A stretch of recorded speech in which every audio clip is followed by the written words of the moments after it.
Yo, how's it going, everybody? Welcome back to another episode today. So we're gonna be checking out. I wanted to see what kind of information was out there. You know, the DJI dropped the Ronin-SC, as you can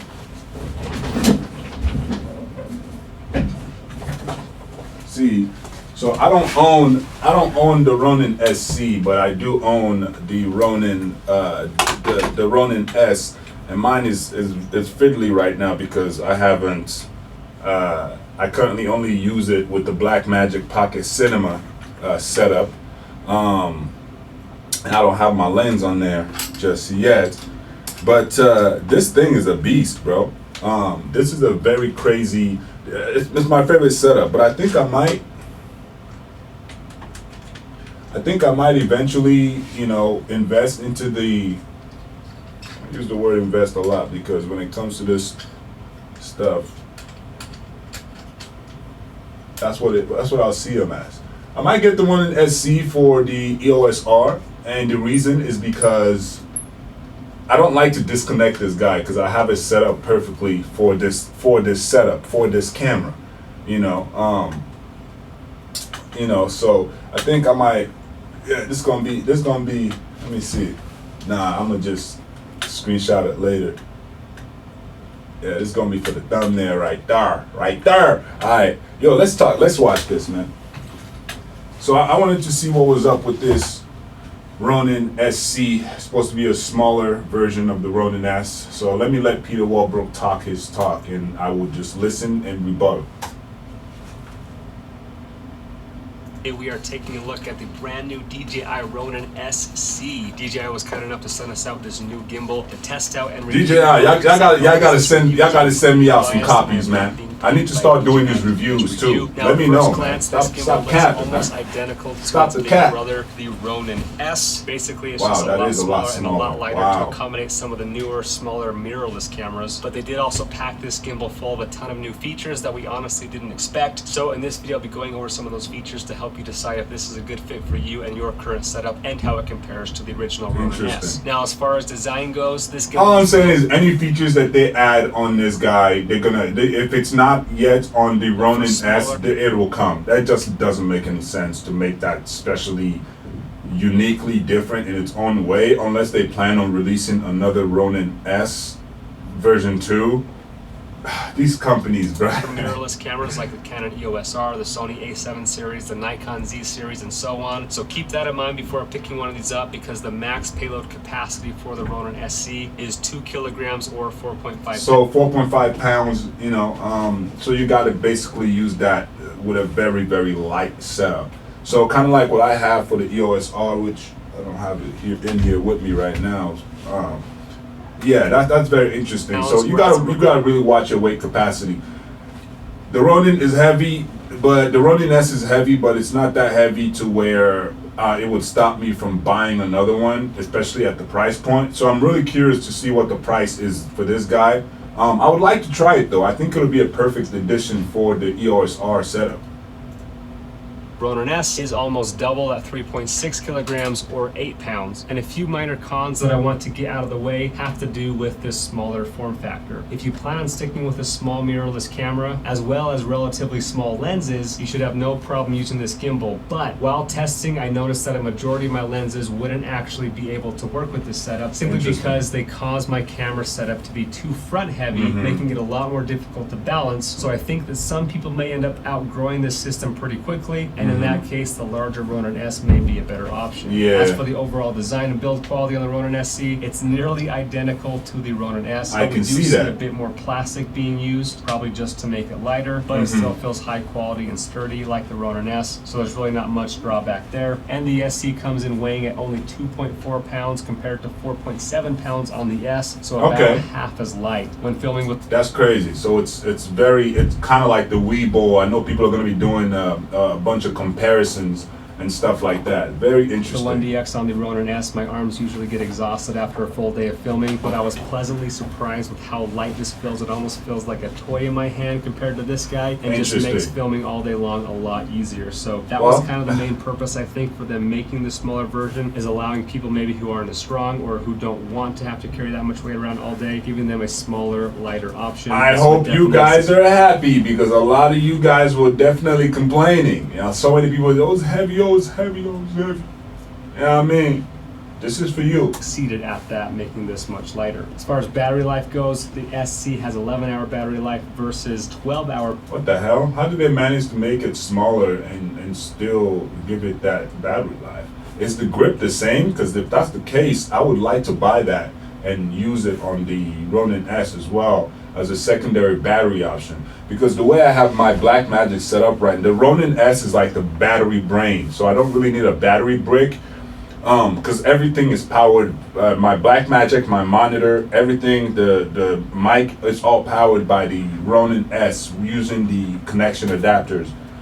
So it would be nice to have another secondary option. S, so not much of a drawback there. Something new though that the Ronin-S doesn't have that we saw with the Zoom Crane 3 are the mechanical locks that allow you to lock in every individual arm, which makes it really nice for traveling and also makes it easier to balance each arm individually. So I'm super glad they added that, great new feature. Also, they gave us a new and smaller quick release plate. It's not a standard Manfrotto plate like on the Ronin-S, so that's kind of a bummer, as you can't switch out between your gimbal and tripod very quickly. But the new plate is smaller and lighter and comes with a positioning block that you can tighten in place so you can mark the position of your release plate and more quickly mount the camera because you don't have to the positioning. That's now, cool. as for the performance and stability, the Ronin-SC feels and functions just like the Ronin-S, but just smaller. I would imagine so. Sometimes with cheaper, smaller gimbals, the motors aren't going to be as powerful and therefore don't yield as smooth of results, but we found the Ronin-SC to give us almost the same level of smoothness as his older brother. Generally though, having an overall lighter setup will mean that walking or running movements will show up more easily in your footage. That is still the case with the Ronin-SC. Yeah, that happens. So just something to be aware of there. With, also, we mentioned earlier that DJI includes several software updates that really set this gimbal apart, and we're going to go over a few of those right now and show you some sample footage from each of these features. The first feature is Active Track.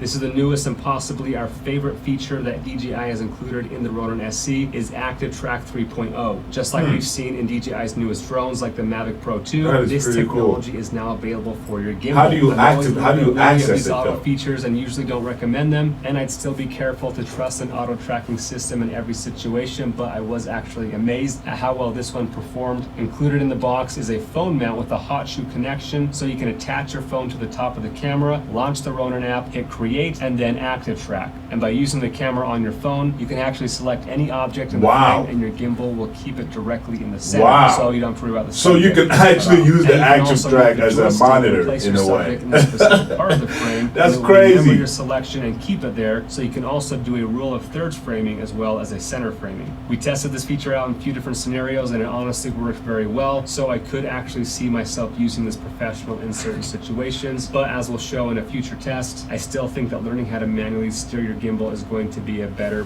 this will make it so much easier for people who just want you want your focus to just be smooth footage, and while you just focus on walking and what. That's dope. You don't have to do too much. I actually like that feature, and I wish the Ronin-S had that feature. And maybe it does, and I just haven't used it yet. But no, he just said it doesn't. So DJI, give us an update, man. Using these auto features. Another new feature from DJI that we explored also involved your cell phone, which basically turns it into a wireless gyroscope remote control for your gimbal. It's very similar to FreeFly Movi's system, except this doesn't broadcast the image on the phone, so you have to be right behind the camera to be able to see what you're filming. So it's a cool idea, but not completely useful. And the way that you access this mode is you go into your Ronin app, select Create, and then Force Mobile, and then turn it on, and the Ronin-SC will automatically start mimicking the movements that you're making with your phone. If you're one man show, this dope probably as won't hell, be my super G. useful to you, but for a small team shooting a video that involves complicated camera movements, this feature could come in handy. It worked pretty well when I was walking behind the camera, but when I tried using it out of a car, it was too hard to use because I couldn't rotate my entire body while sitting in the car, so I can't really picture myself using this feature a whole lot. Maybe if I could see the image from my phone, but still a cool little feature they've included that some people might find useful. The next cool feature is called FPV mode, which basically gives you a POV mode where you can move the gimbal in virtually any direction and get a more intimate look to your shots. So this kind of mimics the moves that you'd see from an FPV drone, so it's also a fun little feature to have as well. And to set that up, all you have to do is launch the Ronin app, hit user profile, choose which profile you want to change, and then tap FPV. Also, something to be aware of is that DJI changed the app layout. I imagine it'll be updated with both Ronins, but I'm not for sure. But in this new app, there's certain settings that we couldn't find, like motor strength settings, and so we found it a little bit harder to dial in the exact motor settings that we wanted. So whether it's just a beta version of the app or if they're going to improve upon it, I don't know, but we did feel like we had less overall control with the new app. But after getting it all balanced and fine-tuning the settings in the app, here's a few tests we ran to show you how this gimbal performs in some common shooting scenarios. First is just your standard lock mode, where the camera stays perfectly straight, looking in one direction, and we hold down the front trigger to lock it in, and just like the Ronin-S, this performed super smooth. Not much difference there. Then next we went on to a running test, where I ran directly behind the subject as fast as I could, and overall it did perform well. I would say not quite as good as the Ronin-S, mostly because it's a lighter setup, so it's going to be more susceptible to some of those up and down movements of running, but it still did a pretty good job. At the end of the video, I'm gonna give y'all my final verdict and stuff. So the next if you're still here, please drop in the comments. Still here, still watching. I appreciate you guys for taking the time.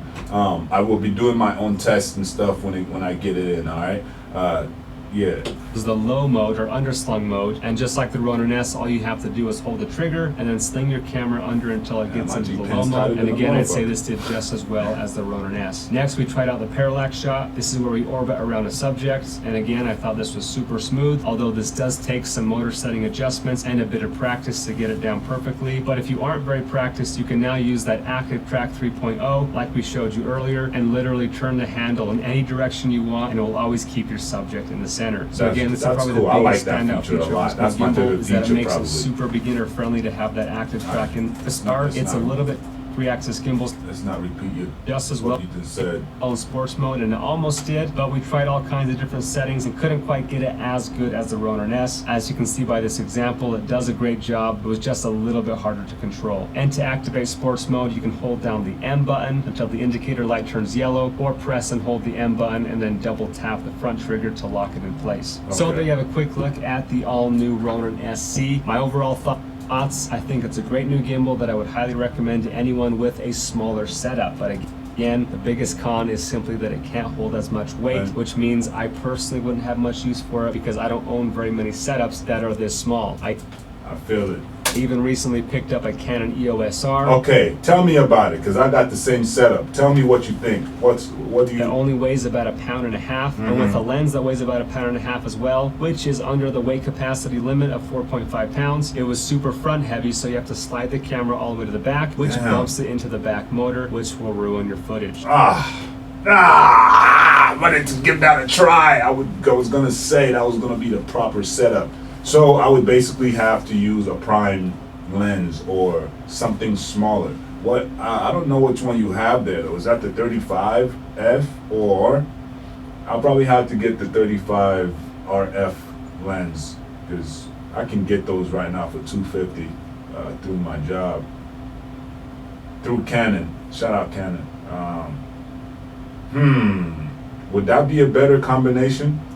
So just be aware that even though it says a capacity of 4.5 pounds, you have to factor in the form factor of your setup as well, and the weight distribution in order to fit it in the space provided. So the only setup that I owned that I was able to fit on here was the Sony a7 III with a Tamron 28-75, which comes in at about 2 pounds total. And even then, I had to take off the eyepiece so that it wouldn't bump into the back motor. So if you had like a G Master lens on here, I doubt that it would balance, so just something to be aware of, that with your setup, both camera and lens. I would need to find a lens camera that would work with, because I really want that for it's not necessary, but just to see if it's something that I can travel with. It's a smaller form factor with the EOS R, You know, there has to be a setup that would work with it. There just has to to be. be super light, otherwise you're going to want to get the larger Ronin-S. As for price, the Ronin-SC comes in as expected, just under the Ronin-S, starting at $450. That's not a bad price. Wow, yeah, they're hitting every market price. So you'll also every market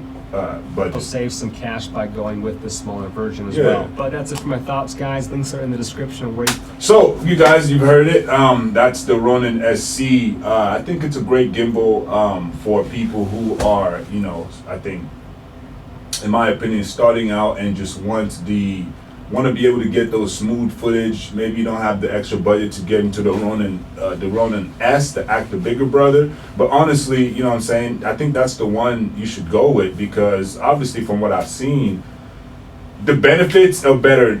It's not as heavy as people make it seem, but I would be amazed. I want to see just how much lighter that one actually is. My EOS R for my day-to-day stuff, I use the what is it called? The 10 to 18 Canon lens, and it's a smaller lens. It's a very light lens. I think that combination will work very well. The only thing is, it's not my favorite lens. It's not the lens I would want to use on that all the time. So I'm curious to see what the RF lens would be. I wonder why he didn't use that, the 35mm RF. It's not that big of a lens. I wish he did a comparison with that lens so I can see for myself. But I'll wait till my order comes in, and then I'm gonna do a review for you guys. So if you're new to the channel, please, so you guys can see actually my experience, drop in the comments, let me know what you think, and I got y'all. Have a great day. Peace.